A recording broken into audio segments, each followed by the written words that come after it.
Hello folks, Great GSF, and today I'm going to do a little review of 1,000 miles, near enough 1,000 miles now on my little scooter, my SH350i Honda.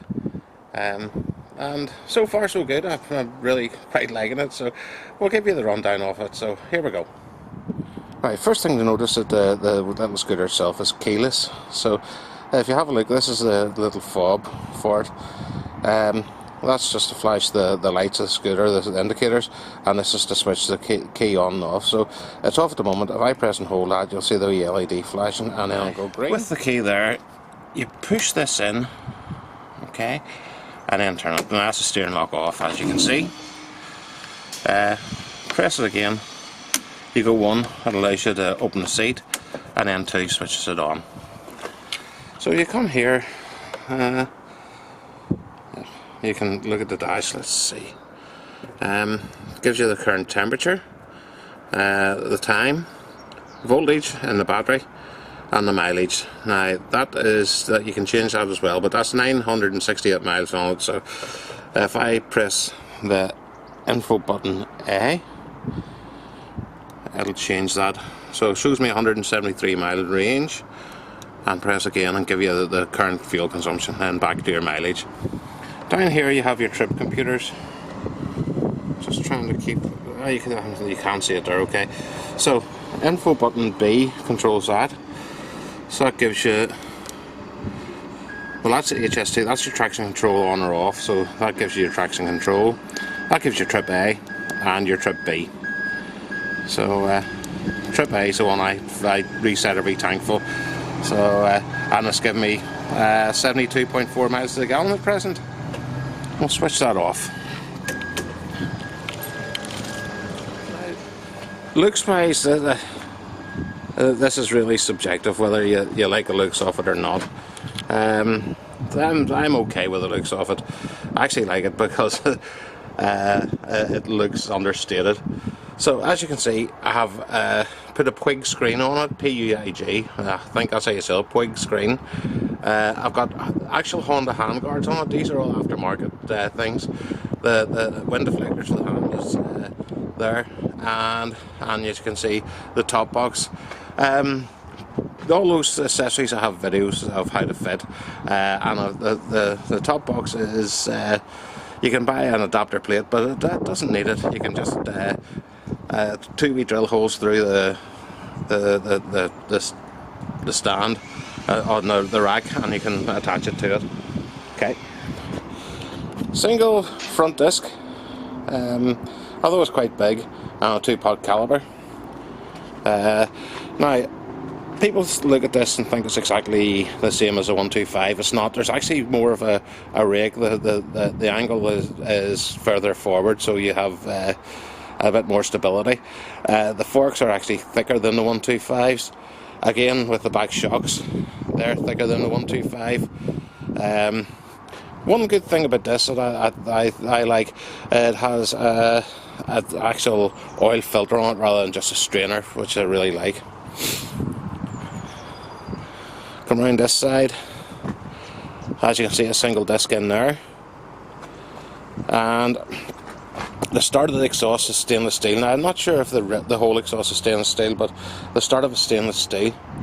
But that's it. We'll go and jump on it and give you my opinions riding it. There you go, easy enough started. At the moment there's traction control light on and ABS light on, but they go off after you get up over, I think, about 5 or 7 miles per hour. So no panic there. It has oil light, high beam light, indicator lights, the whole lot. One of the big things that I've liked about this is the manageable size. Now, the previous scooter I had, I changed from it to this because of the deal I got, and in the end it was cost me an awful lot less. So it's really manageable, especially in around town like it is here. It can be really manageable. I use it mostly for running up and down the shops, and well, if I was working, I would have used it for work, but as it is, I've retired, and so I use it more for fun now. I have done lots of big runs on it, quite a few. My father lives 45 miles away, so I've done several round trips to there. Sitting on the motorway, you can cruise between 70 and 75 miles per hour, and there's lots left to give it. Now, the quickest I've had it shown on the speedo is 76 miles per hour, or sorry, 86 miles per hour, but it was still pulling, so it will show over 90 on the speedo. But now, you don't, as you know, it's not going to be that true speed, but it's still going to be probably high 80 miles per hour. So it'll be, it's quite good. Now, that little screen, although it doesn't look like much, that little screen is quite effective. Keep the wind blast off you. Okay, you do have some wind round your helmet, but it doesn't buff it, which is what you want. The mirrors are clear. They don't vibrate much. And when I bought this from the BMW scooter that I had, this was so much smoother. The engine runs so much smoother. The BMW that I had, the front suspension was rock hard, and the bodywork squeaked out, did my head in. Not a squeak out of this one. Now, this is where this scooter really wins. The acceleration is absolutely fabulous. It's off the mark. There's not a lot of cars can keep with you.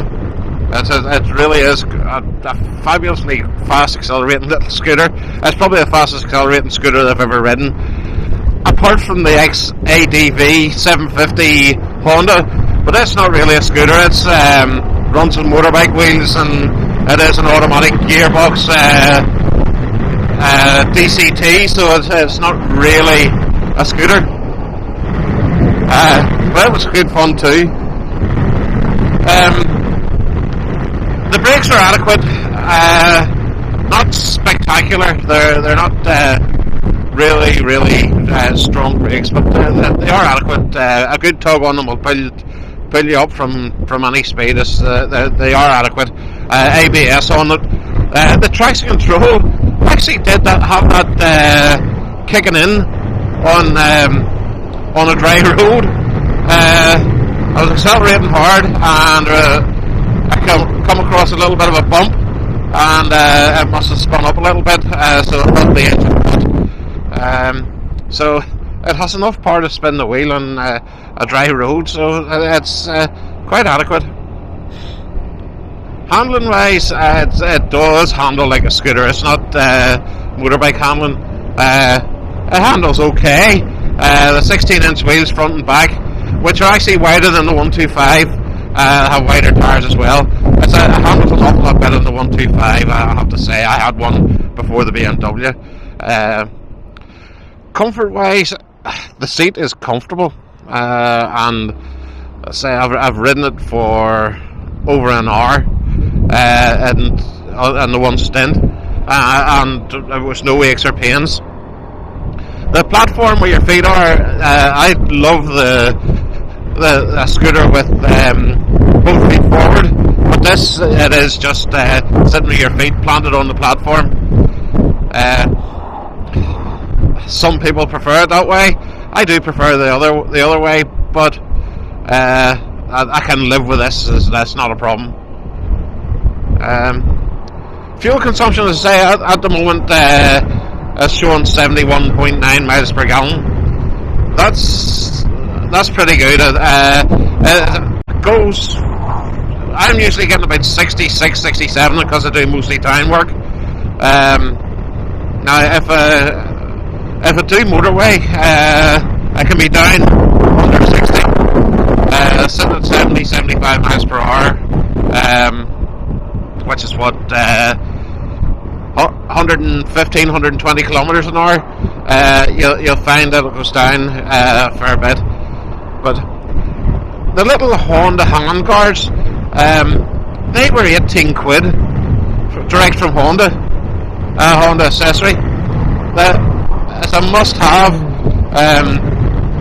I thought that by the looks of them, they wouldn't cover your hands, but riding it in the wet there, and it was really chucking it down, and it really didn't give any wet onto the hands. So let's see, how can I sum it up? It's a good town scooter which is capable of out of town riding if needs be. It is more at home in round town, and the drive, the acceleration of it is great fun. There's very few cars on the road that will sit with it when you're accelerating. That's if you give it to it. Only criticism I could have with it is when you're in slow traffic, or very slow speeds, say under 20 miles per hour. The throttle is a little bit on and off. It's not very progressive, but as you get over 20 miles per hour, it is progressive and it's pleasant. But that's the only criticism I have off the little bike. I'm so glad I bought it, and I do prefer it over the C400 GT's BMW I had before, which was a couple of £1,000 more to buy, list price, and I got a big discount for this being pre-regged. So the BMW was lovely, plush seat, lovely big bike, but it was too heavy, especially for in round town. It was really heavy. Well, this one's nice and light and flickable, but the BMW wasn't. So, but I missed both the feet forward. The brakes on the BMW C400 GT they were fabulous. Really big discs with bi-brake calipers, or J1 calipers and bi-brake master cylinders, which all really good quality stuff. So they were really good. These just need a bigger tug on it, just a wee bit more of a grip on your brake. And the other thing that I really miss, there's LED lights on this. It has the trip computers and all as well, like the BMW, but the lights in this are they're okay. For a scooter, I've ridden a whole load worse, but the BMW was the best lights of any vehicle I've ever driven or at night ever. They were fabulous, but that's the things I would that I find the BMW better than this. But generally, as a package, this is a better package. So thanks for coming along. That's my 1,000-mile, 1,500-kilometer review, and I have to say this is such a great little scooter. So if you're thinking of buying one, ask me any questions you want. I'll get back to you as quickly as I possibly can. And thanks for watching. If you've liked it, hit a subscribe. If you've really liked it, or if you like it, hit a like. If you really like it, hit a subscribe. And if nothing else, thanks very much for watching. And this is Gary TSF signing off on the little SH350i. Thanks, bye.